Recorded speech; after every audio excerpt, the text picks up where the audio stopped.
YouTube channel ज्ञान सागर classes Bhalua.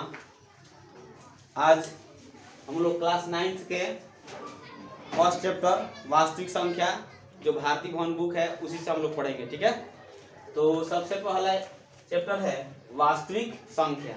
तो सबसे पहले हम लोग वास्तविक संख्या के बारे में जान लेते हैं कि वास्तविक संख्या कहते किसे हैं।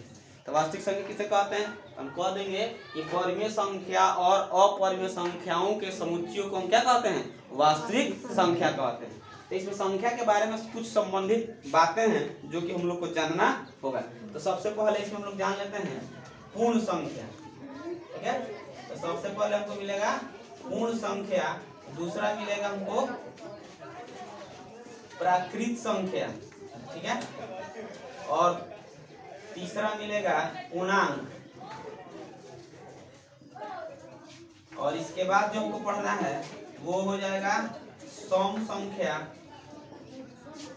और उसके बाद हम लोग पढ़ना है विषम संख्या। ठीक है, और उसके बाद है भाज्य संख्या और भाज्य संख्या, उसके बाद पढ़ना है परिमेय संख्या, और उसके बाद पढ़ना है अपरिमेय संख्या। इन सभी सारी संख्याओं पर हम लोग थोड़ा सा ध्यान देंगे। ठीक है, तो सबसे पहले हम लोग जान लेते हैं पूर्ण संख्या के बारे में। तो जो संख्या 0 से स्टार्ट होता है, 0, 1, 2, 3 डॉट डॉट डॉट कहाँ तक, इन्फिनिटी तक, यानी कि जो संख्या 0 से स्टार्ट होता है और इन्फिनिटी तक जाता है उसे हम कहते हैं पूर्ण संख्या। ठीक है, और उसके बाद आता है प्राकृत संख्या। तो जो संख्या 1 से स्टार्ट होता है, 1, 2, 3, 4 कहाँ तक जाएगा, इन्फिनिटी तक जाएगा। तो इस प्रकार के संख्या को हम कहते हैं प्राकृत संख्या। बात समझ में आ रहा है।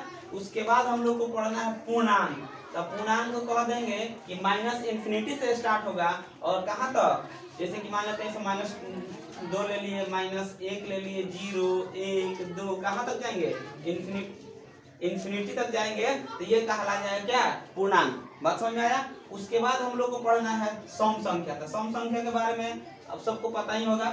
जैसे कि मान लेते हैं जो संख्या 2 से क्या हो, विभाज्य हो, उसे हम क्या कहते हैं, सम संख्या कहते हैं। यानी कि जो संख्या 2 से पूरी कट जाती हो उसे क्या कहा जाता है, भाज्य संख्या कहा जाता है। जैसे 2, 4, 6, 8 ये भी डॉट डॉट डॉट जहां तक हम देख सकते थे। ठीक है, उसके बाद आता है विषम संख्या। तो विषम संख्या किसे कहते हैं, तो जो संख्या 2 से विभाज्य नहीं हो, यानी कि जो संख्या 2 से विभाज्य नहीं हो उसे हम क्या कहते हैं, विषम संख्या कहते हैं।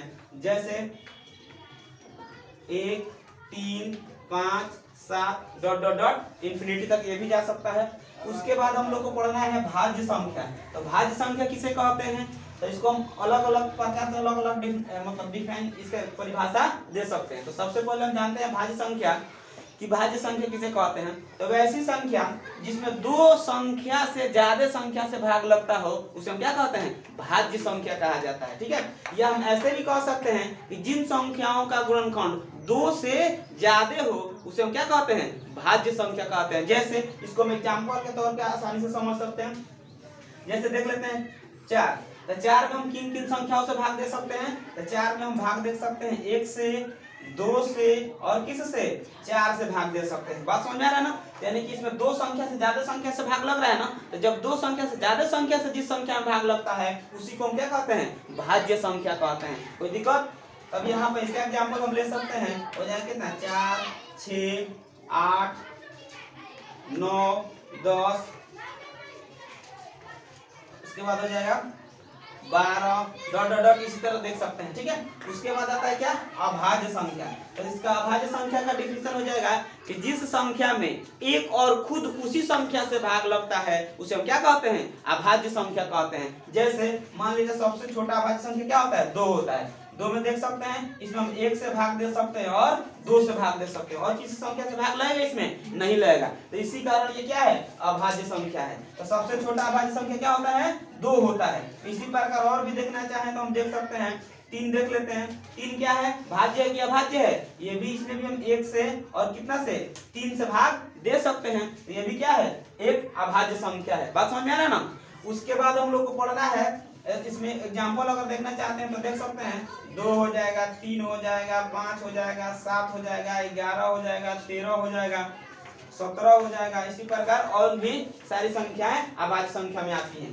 उसके बाद है परिमेय संख्या। तो परिमेय संख्या किसे कहते हैं? तो जिन संख्या को हम P बटे Q के रूप में लिख सकते हैं उन्हें हम क्या कहते हैं? परिमेय संख्या कहते हैं। उसके बाद हम लोग को पढ़ना है अपरिमेय संख्या। ठीक है, अपरिमेय संख्या में क्या आता है? तो जिन संख्या को हम P बटे Q के रूप में नहीं लिख सकते हैं उन्हें हम क्या कहते हैं? अपरिमेय संख्या कहते हैं। बात समझ में आया? थोड़ा सा परिमेय संख्या वाला सब कट गया।